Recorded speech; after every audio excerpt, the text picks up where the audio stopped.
Minify business యాప్ని download చేసుకోండి. మినిఫైలో business list చేయడం వల్ల చాలా లాభాలు. తక్కువ ఖర్చుతో ఎక్కువ మార్కెటింగ్, లోకల్ కస్టమర్లకు ఎక్కువ reach, direct calls and WhatsApp enquiry, 24/7 online visibility, సెర్చ్లో ఈజీగా కనిపించడం, నమ్మకం అండ్ బ్రాండ్ విలువ పెరుగుతుంది. ఎక్కువ లీడ్స్ అండ్ కస్టమర్లు, బిజినెస్ గ్రోత్ వేగంగా. ఇప్పుడే మీ బిజినెస్ను మినిఫైలో లిస్ట్ చేయండి. మరిన్ని వివరాలకు కింద ఉన్న నెంబర్కి కాంటాక్ట్ అవ్వండి.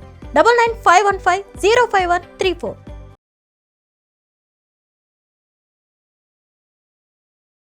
హలో నాగనాథ్ గారు. హలో మాధవి గారు. సార్, అసలు తులారాశి వాళ్ళకి ఒకవైపు ప్రేమగా ఉంటారు, ప్రేమకి చిహ్నం అని కూడా చెప్పొచ్చు వాళ్ళని. ఇంకొక వైపు అదే తులారాశి వాళ్ళు కోపిష్టి, ఆవేశపరులు, అసలు ఇంకేమైనా అంటే ఎక్కడ లేని ఉపద్రవాలని కూడా చెప్పొచ్చు వాళ్ళ మనస్తత్వాన్ని బట్టి.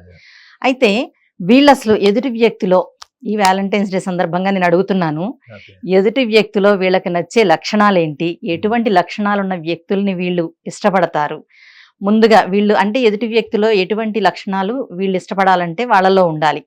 ఓకే, అయితే ఈ వ్యాలంటైన్స్ డే వీళ్ళకి ఏమైనా సక్సెస్ అవుతుందంటారా? దీని గురించి ఒకసారి చెప్పండి సార్.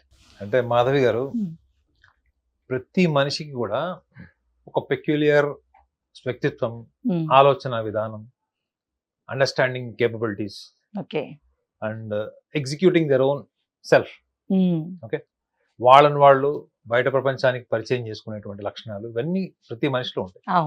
సో చాలా మందికి ఒక డౌట్ ఏంటంటే, ఒక రాశిలో పుట్టిన వాళ్ళందరూ ఇలా ఉంటారని ఎట్లా చెప్తారండి? మనిషికి మనస్తత్వం వేరే కదా, మారుతూ ఉంటారు కదా. సో మీరు అడిగారు చూడండి, ఇప్పుడు తులారాశి వాళ్ళకు ఒక పక్కన ప్రేమకి చిహ్నంగా చెప్తారు వాళ్ళు, ఒక పక్కనేమో వాళ్ళ భావోద్వేగాలు, కోపము, వాళ్ళ రాగద్వేషాలు, వీటి మీద నియంత్రణ లేనటువంటి ప్రవర్తన ఉంటుందని చెప్పారు. అవును, మీరు అంటే మీరు ఇండైరెక్ట్ ఏం చెప్తున్నారంటే, వాళ్ళకి they have temperamental issues. Best human beings అంటే గొప్ప మానవతావాదులు, మానవత లక్షణాలు ఉన్నటువంటి వాళ్ళు ఎవరన్నా అంటే మనం తులారాశి అని చెప్పచ్చు. Highly humanitarian. Okay, but weak point ఏంటి?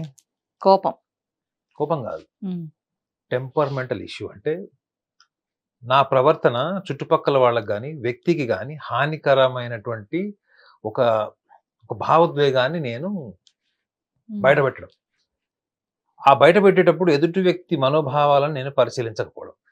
ఓకే, ఇది ఏ సందర్భంలో వస్తుంది వీళ్ళకి అంటే, వీళ్ళని ఎవరన్నా ప్రశ్నించిన, విమర్శించిన, ప్రశ్నిస్తే అన్న కాస్త కంట్రోల్లో ఉంటారేమో కానీ, వీళ్ళని విమర్శించిన, కొంచెం వీళ్ళతో రూడ్గా ప్రవర్తించిన, అది ఈక్వల్గా వాళ్ళు దాని పట్ల అంత ప్రతిఘటించేటువంటి లక్షణాలు ఉంటాయి.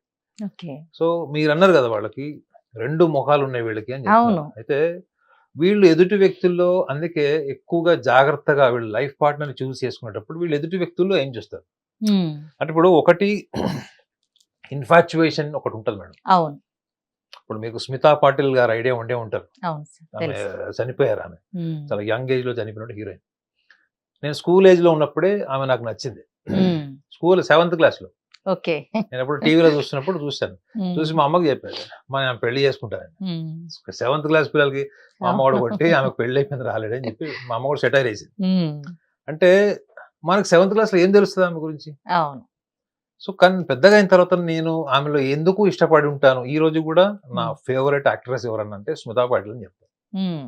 అంటే పర్ఫార్మెన్స్ వైజ్ ఒకటే కాదు, ఒక ఆరా కనిపిస్తుంది మేడం. ఒక మనిషిని చూసినప్పుడు ఒక ఆరా, అందులో మనకి ఏమి భావం ఉంటుంది. మీరు స్మితా పాటిల్ గారిని చూడండి, most affectionate, lovable, very classy, decent, dignified personality అంటే మీకు స్మితా పాటిల్ గారిని చెప్పచ్చు. Especially when she wears sari. ఆమె శారీ కట్టుకున్నప్పుడు చూడండి, అసలు సంప్రదాయం ఉట్టిపడినట్టు ఉంటుంది.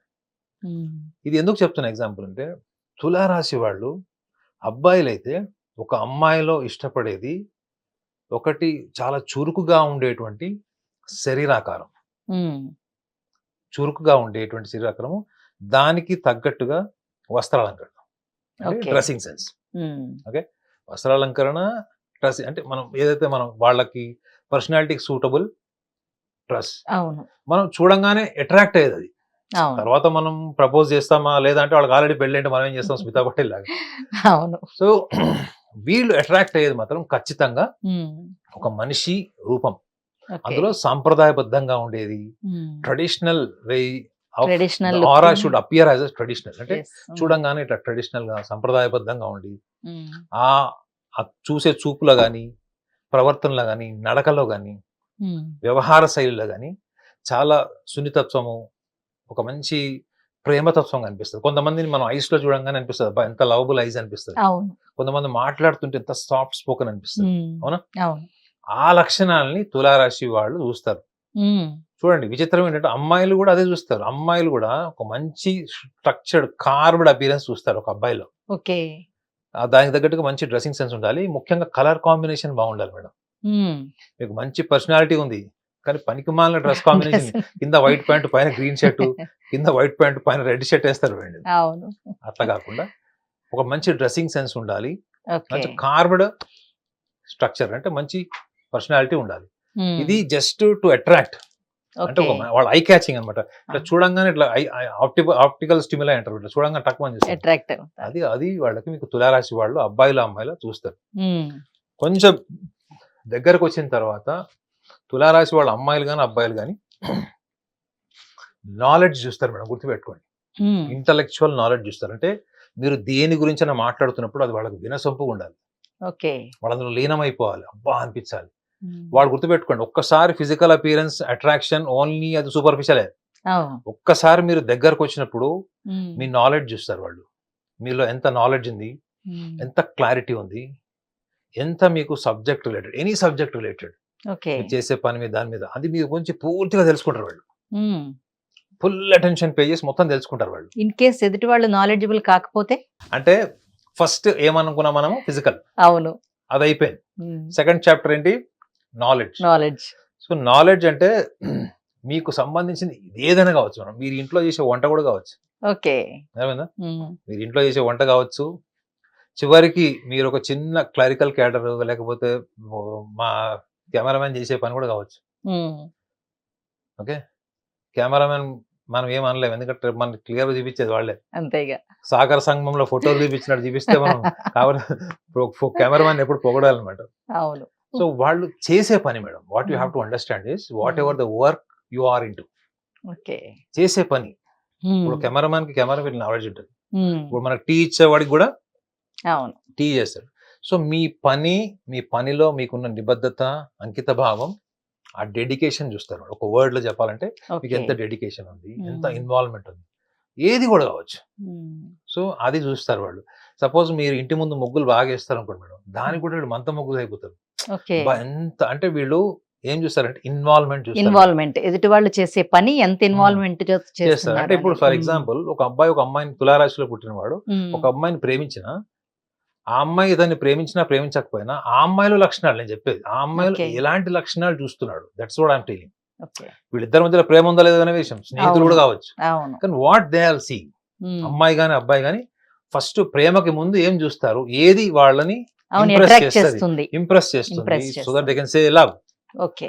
సో ఇది సెకండ్ స్టేజ్ కి వెళ్తారు. థర్డ్ స్టేజ్ కి వచ్చేటప్పటికి absolute caring madam, absolute caring కి వీళ్ళు టాప్ ప్రయారిటీ ఇస్తారు. అందుకే తులారాశిలో పుట్టిన వాళ్ళు చాలా మటుకు కూడా అడ్వెంచరస్ లవ్ ఉంటుంది వాళ్ళు కూడా, ఈ మేషరాశి వాళ్ళ లాగా. అడ్వెంచరస్ లవ్ అంటే ఏంటంటే, ఒక బాగా డబ్బులున్న అమ్మాయి పేదవాడిని పెళ్లి చేసుకోవడం, లేదా బాగా గుడ్ లుక్స్ ఉన్న అబ్బాయి ఆర్డినరీ లుక్స్ ఉన్న అమ్మాయిని చేసుకుంటారు. ఎందుకు అంటే అతను చెప్పేది ఒకటే, ఆమె నేను ప్రేమలో ఉన్నప్పుడు she was very caring, she was very responsible అని చెప్తాడు. సో ఆ లెవెల్ కి వెళ్ళి మీరు మిగతా స్టేటస్ పక్కన పెట్టి పెళ్లి చేసుకునే వరకు వచ్చారంటే మీరు ఆత్మపూర్వకంగా, అంటే సోల్, అంటే మీరు కంప్లీట్ ఇన్వాల్వ్మెంట్ అంతా కూడా లవ్. సో ఆ లెవెల్ ఆఫ్ ఇంటెన్సిఫైడ్ లవ్ తులారాశి వాళ్ళకి అబ్బాయిలకు అమ్మాయిలకు ఉంటుంది. సో మరి వీళ్ళు అనొచ్చు మీరు, మరి వీళ్ళకి డబ్బులు, సూడో సూపర్ఫిషియాలిటీ అవి కూడా ఇష్టపడతారు. మీరు తులారాశి అమ్మాయిల్ని అబ్బాయిల్ని మీరు 10 మందిలో చూడండి, 10 మందిలో 4 టాటూస్ ఉంటాయి, ఖచ్చితంగా ఉంటాయి. అంటే టాటూ అప్డేటెడ్ ఫ్యాషన్ ఉంటుంది, మోడర్న్ మోడర్నైజేషన్ రెండు కలిపినటువంటి రాశి ఏదైనా ఉంది అంటే అది తులారాశి. రెండోది దే ఆర్ వెరీ ఎక్స్ప్రెసివ్. ఇందాక కూడా చెప్పాను, టెంపర్మెంటల్ ఇష్యూ వల్లనే వీళ్ళు చాలా బ్రేకప్స్ అవుతాయి, వీళ్ళు విడిపోతారు.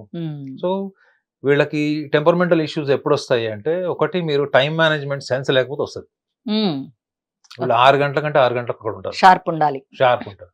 4 o'clock ఈ పని చేస్తాను, ఈ పని చేసి ఇక్కడికి వస్తాను అంటే ఆ పని మీద ఉంటారు వాళ్ళు. సో ఆ టైంలో మీరు వేరే ఏ పనులు ఉన్నా కానీ వాడిని రిజెక్ట్ చేసి వెళ్తారు. ఓకే. ఎందుకు అంటే వీడు జనరల్ గా మాట పడడానికి ఇష్టపడరు. సాధ్యమైనంత వరకు మాట పడకుండా ఉండడం కోసం అన్ని ప్రణాళికలు వేసుకుంటారు. సో ఇంత సున్నితంగా ఉండేటువంటి వీళ్ళని ఎవరినైనా లవ్ చేశారంటే మాత్రం వీళ్ళందరినీ మర్చిపోయేంత కేర్ తీసుకుంటారు, అబ్బాయినా అమ్మాయినా. సో వీళ్ళకున్న విచిత్రమైన స్వభావం ఏంటంటే వీళ్ళ కోపము, వీళ్ళ రాగద్వేషాలన్నీ కూడా వీళ్ళ ప్రేమించిన వాళ్ళ మీద చూపిస్తారు. ఓకే. చూడండి, బయట ప్రపంచానికి అవును ఒక ప్లాస్టిక్ స్మైల్ ఉంటది, ఇంట్లో వచ్చేటప్పటికి ఆ ప్లాస్టిక్ ఫేస్ తీసి పక్కన పడేస్తారు, పడేసి ఒరిజినల్ ఫేస్ చూపిస్తారు. కాబట్టి ఈ టెంపర్మెంటల్ ఇష్యూస్, కోపము, వస్తువులు పగలగొట్టడం, ఇరిటేట్ అయిపోవడం, వాయిలెంట్ టెండెన్సీస్ ఇవన్నీ కూడా మీకు ప్రేమించిన వాళ్ళ మీద, వాళ్ళకి నచ్చిన వాళ్ళ మీద చూస్తారు, కనిపిస్తుంది. అందుకే చాలా మంది తులారాశి వాళ్ళ గురించి ఎవరైనా తెలుసుకోవాలంటే వాళ్ళ మదర్ ఫాదర్ అడగమని చెప్తారు. ఈవెన్ వాళ్ళ సిబ్లింగ్స్ కూడా వాళ్ళ గురించి తెలిసి ఉండదు. ఓకే. అంటే వాళ్ళ మనసులో ఉన్నది ట్రాన్స్పరెంట్ గా ఓపెన్ అయ్యేది వాళ్ళ దగ్గరే. సో కాబట్టి తులారాశి అమ్మాయిని ఇంప్రెస్ చేసుకోవాలంటే వాళ్ళ పేరెంట్స్ ని మీరు ఇంప్రెస్ చేసుకోవాల్సిన అవసరం ఉందా లేదా? ఉందిగా. మీరు వాళ్ళ పేరెంట్స్ ఇంప్రెస్ చేసుకుంటే వీళ్ళకి రిస్క్ ఇష్టం ఉండదు madam. They don't like risk, adventures, risk అనేది ప్రతిసారి వీళ్ళు ఇష్టపడరు. కాబట్టి వాళ్ళ పేరెంట్స్ ని కూడా మీరు కన్విన్స్ చేశారనుకోండి వీళ్ళ జర్నీ ఇంకా చాలా హ్యాపీగా ఉంటుందని. సో సాధ్యమైనంత వరకు వీళ్ళు వైలెంట్ టెండెన్సీస్ ని, అగ్రెసివ్, అడ్వెంచరస్ లైక్ మేషరాశి అలాంటి వాళ్ళకి వాటికి కంప్లీట్ గా వ్యతిరేకంగా ఉంటారు. సాధ్యమైనంత వరకు కూడా అమికబుల్, వెరీ పాజిటివ్, మంచి లవబుల్ ఎన్విరాన్మెంట్ ఇష్టపడతారు. అలాంటి వ్యక్తుల్ని వీళ్ళు పెళ్లి చేసుకోవడానికి ఇష్టపడతారు. రేర్ పీపుల్ ఎలా అంటే వాళ్ళు ఇంకా అడ్వెంచర్ చేసి అన్ని వదిలేసి నాకు ఎవరు అవసరం లేదని వెళ్ళేవాడు ఉంటారు. కానీ వీళ్ళు కుటుంబ సభ్యుల్ని వదిలేసి వెళ్ళారు అంటే ఖచ్చితంగా కుటుంబ సభ్యుల నుంచి వీళ్ళకి ప్రేమ దక్కలేదు, వాళ్ళు సరిగా ట్రీట్ చేయలేదు, లాయల్టీ లేదన్నది అర్థం చేసుకోవాలి. సో ఇన్ని లక్షణాలు ఉన్న వీళ్ళు వ్యాలంటైన్స్ డే కలిసి వస్తుందని అడిగారు. అవును. ఈ లక్షణాలని గనక దృష్టిలో పెట్టుకుంటే ఈ వ్యాలంటైన్స్ డేకి, next Valentine's day or coming up all Valentine's డేకి ఒకటే పార్ట్నర్ ఉంటాడు. సో తులారాశి వాళ్ళ మీద ఒక రూమర్ కూడా ఏముంటుందంటే దే ఆర్ ఫ్లింగ్స్ అంటే దే ఆర్ ఫ్లర్ట్స్ అని ఉంటుంది. కానీ I don't think so they are flirts. వాళ్ళు ఫ్లర్ట్స్ కాదు. వాళ్ళు ఏంటంటే తొందరగా అట్రాక్ట్ అవుతారు, అట్రాక్ట్ అవుతున్నట్టు మాట్లాడతారు. కానీ వాళ్ళకే తెలియదు ఏంటి, నేను మాట్లాడితే అవతల వాడు నన్ను ఇలా రిసీవ్ చేసుకుంటారని వాళ్ళకి తెలియదు. వాళ్ళకి తెలియకుండానే ఎదుటి వ్యక్తులు వీళ్ళని పొగిడినా, అటెన్షన్ పే చేసినా వాళ్ళకి ఎక్కువ టైం కేటాయించేసి ఒక్కొక్కసారి బాయ్ ఫ్రెండ్ గర్ల్ ఫ్రెండ్ కూడా మర్చిపోతారు వీళ్ళు. వాళ్ళకి ఏం డౌట్ వస్తుంది, నాకన్నా ఇంపార్టెన్స్ ఎవరికో ఇస్తుంది అంటే ఏదో ఫిట్టింగ్ ఉందనుకుంటారు. కానీ నిజంగా వాళ్ళు అలా ఉండరు. తులారాశి వాళ్ళు ఎంత జెన్యున్ గా ఉంటారంటే వాళ్ళు వాళ్ళ పార్ట్నర్ తోని వాళ్ళు అన్ని షేర్ చేసినా చేయకపోయినా వాళ్ళ పార్ట్నర్ అబ్సెన్స్ లో కూడా వాళ్ళు అంత జెన్యున్ గా వాళ్ళ ఎమోషన్స్ ని, ఫీలింగ్స్ ని కూడా అంత క్యారీ చేస్తారు. వాళ్ళు ప్రతి నిమిషం వాళ్ళ భావోద్వేగాలు ఉంటారు. వాళ్ళకి ఇష్టమైనది ఏంటి, ఇష్టం లేదండి, ప్రతి చోటకి వెళ్తారు. వాళ్ళ పార్ట్నర్కి ఏదైనా నచ్చింది అనుకోండి, అక్కడ షాపింగ్ సెంటర్ లో అది కొంటారు, లేదా దాన్ని రిలేట్ చేస్తారు, ఇది ఆయనకు బాగుంటుందని, ఆమెకు బాగుంటుందని. సో అంత ఎమోషనల్లీ వాళ్ళు కనెక్టెడ్ ఉంటారు. కాబట్టి వాళ్ళు ఫ్లర్ట్స్ అన్న ఇంప్రెషన్ ఎందుకు వస్తుందంటే వాళ్ళ కోపం వచ్చినప్పుడు వాళ్ళు ఏం చేస్తారంటే ఎదుటి వాళ్ళని బాధ పెట్టాలనో, ఎదుటి వాళ్ళు డిస్టర్బ్ అవ్వాలని చెప్పి ఇంకోళ్ళకి ఇంపార్టెన్స్ ఇస్తారు. ఆ టైంలో ఎవడైతే ఇప్పుడు మధ్యలో దూరాడో మీకు వివేక్ ఒబెరాయ్ స్టోరీ తెలిసే ఉంటది. సల్మాన్ ఖాన్ కి ఐశ్వర్య గొడవైనప్పుడు ఐశ్వర్య తెలివిగా వివేక్ ఒబెరాయ్ కి క్లోజ్ అయింది. అప్పుడు కూడా ఏదో ఒక ఈ న్యాచురల్ కలామిటీస్ ఏవో వస్తే అందులో ఒక క్యాంపెయిన్ లాగా వివేక్ ఒబెరాయ్ వెళ్ళినప్పుడు ఐశ్వర్య కూడా అందులో క్యాంపెయిన్ లో ఉంది. కానీ ఐశ్వర్య ఎంత క్లోజ్ అయిందంటే సల్మాన్ ఖాన్ కి విపరీతంగా కోపం వచ్చి ఎంత అయింది. కానీ ఆయన పెళ్లి చేసుకుందా లేదు. మేబీ ఆ టైంలో ఆమె ప్రొవోక్ చేసినట్టు ఉంటుంది, సల్మాన్ ఖాన్ బాధ పెట్టాలని, లేకపోతే ఆయన మీద రివెంజ్ తీసుకోవాలని అని ఏదో ఒకటి సైకలాజికల్ ఉండొచ్చు, నేను అనుకుంటున్నా అట్లా. సో అట్లాంటి ఎన్విరాన్మెంట్ క్రియేట్ చేస్తారు తప్ప వీళ్ళు పార్ట్నర్స్ కి దూరం వెళ్ళిపోయి డిస్కనెక్ట్ చేయడం వల్ల జరగదు. కానీ ఇంప్రెషన్ ఏం పడుతుంది, వీళ్ళు ఎవరితోనో తిరిగారు, ఎవరితోనో ఎఫైర్ ఉంది, ఇలాంటి భ్రమల్లో ఉంటారు. అది ఎప్పుడు అంటే వీళ్ళని నెగ్లెక్ట్ చేసినా, వీళ్ళ పార్ట్నర్ వేరే వాళ్ళకి ఇంపార్టెన్స్ ఇచ్చినా ఈ తెలివి బయటకు వస్తుంది. కాబట్టి ఇది అర్థం చేసుకోవాలి, అవాయిడ్ చేస్తున్నారు అనుకుంటారు. ఇప్పుడు మీరు బిపాషా బసు గురించి కూడా ఒకటి చెప్పాలి. ఆమె బాయ్ ఫ్రెండ్ ఎవరు, జాన్ అబ్రహం. జాన్ అబ్రహం కి ఈమెకి గొడవలు అయినప్పుడు ఈమె ఆల్టర్నేటివ్ గా ఒక ఫంక్షన్ కి ఎవరిని తీసుకుపోయింది, దగ్గుపాటి రాణాని తీసుకుపోయింది. దగ్గుబాటి నాన్న కావాలని తీసుకుపోయింది వీళ్ళిద్దరి మధ్య గొడవ. అంటే నీ ఎంత హైట్ పర్సనాలిటీ ఉన్నాడు, నాకు ఇంకో బాయ్ ఫ్రెండ్ సౌత్ ఇండియాలో ఉన్నాడు అని తీసుకుపోయింది. ఇది అప్పుడు వచ్చినటువంటి కథనాలే, మ్యాగజైన్ లో వచ్చినవి. సో ఒక అమ్మాయిలో ఆ ఇన్సెక్యూరిటీ వచ్చినప్పుడు, ఆ అమ్మాయి అవతల వాళ్ళు ప్రొవోక్ చేసినప్పుడు, ఎదుటి వాళ్ళకు కూడా ఛాలెంజింగ్ ప్రొవోకేటివ్ ఎన్విరాన్మెంట్ క్రియేట్ చేయడానికి ఇట్లాంటి పనులు సర్వసాధారణంగా జెలసీ వల్ల చేస్తారు. కానీ నిజంగా వాళ్ళ మనసులో ఆ పక్కన ఉన్నోడు ఉన్నాడా, ఎవరి మీద అయితే కోపం ఉందో వాడున్నాడా, ఈ కోపం ఉన్న వాళ్ళే ఉంటారు. అది కాబట్టి అది వాళ్ళు అర్థం చేసుకొని ముందుకు వెళ్తే వాళ్ళకి ఏ సమస్య ఉంది. ఓకే. అయితే వీళ్ళు ఇలాంటి వాళ్ళు తులారాశి వాళ్ళు ప్రేమలో వైఫల్యం చెందితే వాళ్ళు ఎలాంటి అంటే ఎలా ప్రొసీడ్ అవుతారు? వైలెన్స్ కి పోరు వాళ్ళు. వైలెన్స్ ఉన్నా, కోపం ఉన్నా, ఏది ఉన్నా గానీ ఆ రోజు తీరిపోతుంది అంతే. ఓకే. కొడతారా, తిడతారా, అరుస్తారా, ఏం చేస్తారా అనేది ఆ రోజుతోని ఆ డిస్టర్బెన్స్ అంతా కూడా కక్కేస్తారు వాళ్ళు. ఓకే. కానీ బాగా ఎమోషనల్ అయిపోతారు. ఎందుకంటే మోస్ట్ ఎమోషనల్స్ ఆయన మీరు ఇందాక అన్నారు కదా, అవును. ఒక పక్కన ప్రేమ భావం, ప్రేమ ఒక పక్కన ఉంటుంది. భావోద్వేగాల నియంత్రణ ఉంది ఉంటాయి. అన్నారు. కరెక్ట్. అది వాళ్ళు ఒకసారి డిస్టర్బ్ అయితే మాత్రం రికవర్ అవడం చాలా టైం పడుతుంది. కానీ ఖచ్చితంగా వాళ్ళు ప్లాన్ బికి వెళ్తారు. వాళ్ళని వాళ్ళు ఎలా ఆర్గనైజ్ చేసుకోవాలి, వాళ్ళని వాళ్ళు ఎలా మళ్ళీ ఎంగేజ్ చేసుకోవాలి వాళ్ళకి తెలుసు మేడం. ఓకే. సో కాబట్టి అబ్రప్ట్ గా బ్రేకప్ అయితే ఇలా ఉంటారు వాళ్ళు. ఏది హర్ట్ అవ్వడం, వైలెంట్ అవ్వడం. ఎవరైతే పార్ట్నర్ ఉంటారో వాళ్ళ మీద వెళ్ళి మొత్తం కక్కేస్తుంటారు. అదే ఒక ప్రణాళికాబద్ధంగా, అంటే కొన్ని గొడవలు కొంతకాలంకి విడిపోయారనుకోండి, వాళ్ళు అంత పట్టించుకోరు. అబ్రప్ట్ అంటే సడన్ గా అయితే మాత్రం అలా జరుగుతుంది. కానీ ఈ ప్రాసెస్ లో వాళ్ళు ఖచ్చితంగా ఎక్కువ టైం తీసుకోరు. వాళ్ళు ఆటోమేటిక్ గా వెంటనే డెసిషన్ తీసేసుకుంటారు. ఐశ్వర్య కోసం వెతుకుతారు, ఈయనేమో షారుఖ్ ఖాన్ కోసం వెతుకుతారు. ఓకే సార్, తులారాశి వారి గురించి చాలా బాగా ఎక్స్ప్లెయిన్ చేశారు. Thank you so much.